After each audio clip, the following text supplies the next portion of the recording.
എല്ലാവർക്കും സുഖാണെന്ന് വിശ്വസിക്കുന്നു. വൈദ്യുതി ഉപയോഗിക്കുന്നവർക്ക് KSEBയുടെ വളരെ പ്രധാനപ്പെട്ട 2 അറിയിപ്പുകളുണ്ട്.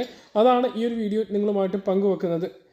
നമ്മുടെ സംസ്ഥാനത്ത് വൈദ്യുതി ഉപയോഗിക്കുന്നവർ നേരത്തെ ഉപയോഗിച്ചതിൽ നിന്നും കൂടുതൽ ഉപകരണങ്ങൾ വീട്ടിൽ ഉപയോഗിക്കുന്നുണ്ട് എങ്കിൽ കണക്റ്റഡ് ലോഡ് മാറ്റണം. ഇതുമായി ബന്ധപ്പെട്ട ഏറ്റവും പ്രധാനപ്പെട്ട അറിയിപ്പും അവസാന തീയതിയും അറിയിച്ചിട്ടുണ്ട്. അതോടൊപ്പം തന്നെ വീട്ടിൽ ഫ്രിഡ്ജ് ഉപയോഗിക്കുന്നവർ ശ്രദ്ധിക്കേണ്ട കാര്യം, ഇല്ല എങ്കിൽ വലിയ തുക നമുക്ക് വൈദ്യുതി ബില്ല് വന്നേക്കാം. അപ്പോൾ ഓരോ അറിയിപ്പും നോക്കാം. വീഡിയോയുടെ വിശദാംശങ്ങളിലേക്ക് കടക്കുന്നതിന് മുമ്പ് കൂടുതൽ ആളുകളിലേക്ക് ഇൻഫർമേഷൻ എത്താൻ ഷെയർ ചെയ്യുക, ലൈക്ക് ചെയ്യുക, ഫേസ്ബുക്കിലൂടെ കാണുന്ന ആളുകൾ ഫോളോ ചെയ്യുക. വീഡിയോയുടെ വിശദമായ വിവരങ്ങളിലേക്ക് വരാം. വൈദ്യുതി കണക്ഷൻ എടുത്ത സമയത്ത് ഉണ്ടായിരുന്നതിനേക്കാൾ കൂടുതൽ ഉപകരണങ്ങൾ ഇപ്പോൾ ഉപയോഗിക്കുന്നുണ്ടോ? ഉണ്ട് എന്നാണ് ഉത്തരം എങ്കിൽ നിങ്ങളുടെ കണക്റ്റഡ് ലോഡ് വർദ്ധിപ്പിക്കാൻ നടപടികൾ സ്വീകരിക്കേണ്ടതുണ്ട്. കണക്റ്റഡ് ലോഡ് വർദ്ധിപ്പിക്കുന്നതിന് നിലവിലുള്ള നടപടിക്രമങ്ങൾ ലഘൂകരിച്ച് ഉപഭോക്താവിന് സുവർണാവസരം ഒരുക്കിയിരിക്കുകയാണ് KSEB. ഇതിന് 2026 മാർച്ച് 31 വരെ മാത്രമേ അവസരമുള്ളൂ എന്നും അറിയിക്കുന്നു. അപേക്ഷാ fees, testing fees, additional security deposit എന്നിവയിൽ ഇളവ് വരുത്തിയിട്ടുണ്ട്.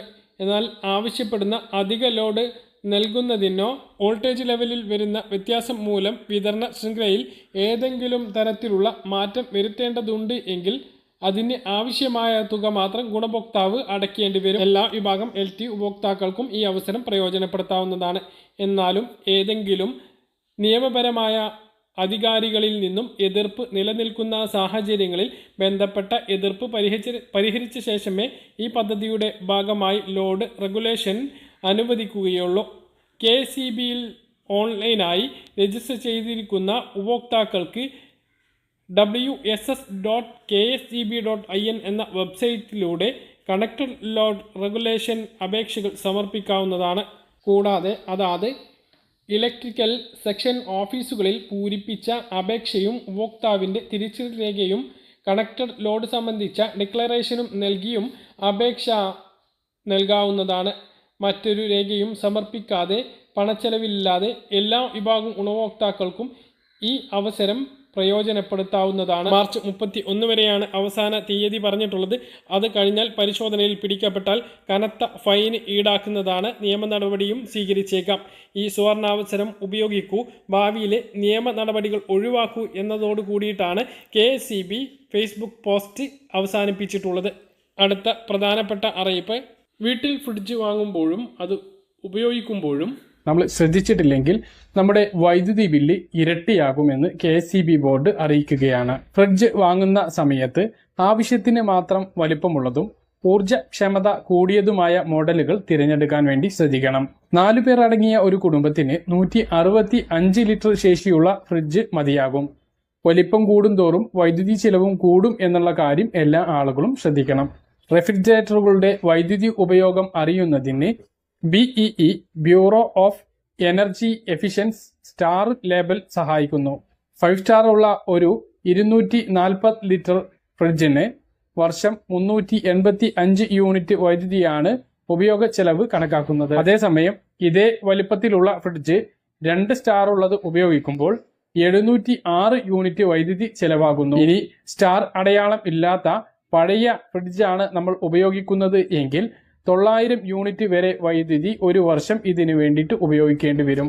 അതായത് സ്റ്റാർ അടയാളം കൂടുന്തോറും വൈദ്യുതി ഉപയോഗം കുറയും എന്നാണ് അർത്ഥം. ഫ്രിഡ്ജ് വാങ്ങുന്ന സമയത്ത് കൂടുതൽ സ്റ്റാർ ഉള്ള റെഫ്രിജറേറ്റർ വാങ്ങുവാൻ വേണ്ടി ചിലവിടുന്ന അധിക തുക കുറഞ്ഞ മാസങ്ങളിലെ വൈദ്യുതി ബില്ലിൽ തന്നെ നമുക്ക് ലാഭിക്കാനാകും. ഇനി വൈദ്യുതി ചെലവ് കുറയ്ക്കാൻ വേണ്ടി ഫ്രിഡ്ജ് വീട്ടിൽ ഉപയോഗിക്കുന്ന ആളുകൾ ശ്രദ്ധിക്കേണ്ട കാര്യങ്ങളാണ് പറയുന്നത്. അതിൽ ഒന്നാമത്തെ കാര്യം എന്നുള്ളത്, ഫ്രിഡ്ജ് നമ്മൾ വെക്കുന്ന സ്ഥലത്ത് വായു സഞ്ചാരം ഉറപ്പാക്കുക. അതായത് ഭിത്തിയിൽ നിന്നും 5 ഇഞ്ച് അകലമെങ്കിലും ഏറ്റവും കുറഞ്ഞത് ഉണ്ടായിരിക്കണം.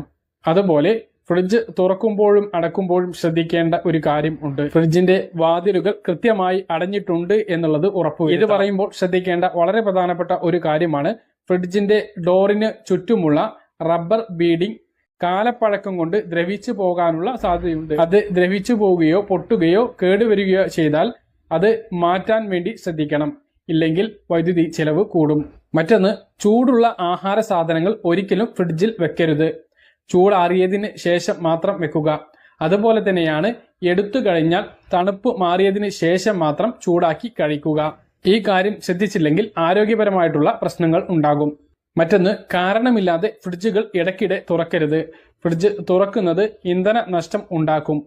കറണ്ട് ബില്ല് കൂടാനുള്ള ഏറ്റവും വലിയ ഒരു സാധ്യതയാണ് ഫ്രിഡ്ജ് ഇടയ്ക്കിടെ തുറക്കുന്നത്. അതുപോലെ എന്തെങ്കിലും ആവശ്യത്തിന് ഫ്രിഡ്ജ് തുറക്കുന്ന സമയത്ത് ആവശ്യം കഴിഞ്ഞാൽ ഉടനെ അടയ്ക്കാൻ വേണ്ടി ശ്രദ്ധിക്കുക. ഈ ഒരു പ്രശ്നം ഒഴിവാക്കുന്നതിന് വേണ്ടി ഫ്രിഡ്ജിൽ വെക്കുന്ന ആഹാര സാധനങ്ങളും മറ്റു സാധനങ്ങളും കൃത്യമായി അടുക്കും ചിട്ടയോടും കൂടി ഒരു നിശ്ചിത സ്ഥാനത്ത് തന്നെ വെക്കാൻ വേണ്ടി ശ്രദ്ധിക്കുക. അതുപോലെ കാലാവസ്ഥ അനുസരിച്ചും ഉള്ളിലുള്ള സാധനങ്ങളുടെ അളവ് അനുസരിച്ചും തെർമോസ്റ്റാറ്റ് ക്രമീകരിക്കണം. അത് നമ്മൾ പല ആളുകളും ചെയ്യാറില്ല. റെഫ്രിജറേറ്ററിൽ ആഹാര സാധനങ്ങൾ കുത്തി നിറച്ചു ഉപയോഗിക്കുന്നത് വൈദ്യുതി ചെലവ് കൂട്ടും. മാത്രമല്ല, ഇങ്ങനെ ചെയ്യുന്നത് ഫ്രിഡ്ജിനകത്തെ തണുത്ത വായുവിന്റെ സുഗമമായ സഞ്ചാരത്തിന് തടസ്സം ഉണ്ടാക്കുകയും ആഹാര സാധനങ്ങൾ കേടുവരുകയും ചെയ്യും. അതുപോലെ ഏതൊരു ആഹാര സാധനമായാലും അടച്ചു മാത്രം ഫ്രിഡ്ജിൽ സൂക്ഷിക്കുക. ഇത് ഫ്രിഡ്ജിനകത്ത് ഈർപ്പം വ്യാപിക്കുന്നത് തടയുകയും തന്മൂലം വൈദ്യുതി നഷ്ടം ഒഴിവാക്കുകയും ചെയ്യാം. വളരെ ശ്രദ്ധിക്കേണ്ട മറ്റൊരു പ്രധാനപ്പെട്ട കാര്യം, ഫ്രീസറിൽ ഐസ് കട്ട കുത്തി പിടിക്കുന്നത് ഊർജ്ജ നഷ്ടമുണ്ടാക്കും. അതിനാൽ അതാത് കമ്പനി നിർദ്ദേശിച്ചിട്ടുള്ള നിർദ്ദേശമനുസരിച്ച് സമയക്രമം നോക്കി ഫ്രീസറിൽ ഡീഫ്രോസ്റ്റ് ചെയ്യാൻ വേണ്ടി ശ്രദ്ധിക്കുക. കരുതുന്നു. ഇതുപോലെ ഇൻഫർമേഷൻ ലഭിക്കാൻ ചാനൽ സബ്സ്ക്രൈബ് ചെയ്യുക, ബെല്ലൈക്കൺ എനേബിൾ ചെയ്തു. മറ്റൊരു വീഡിയോ കാണാം. ബൈ.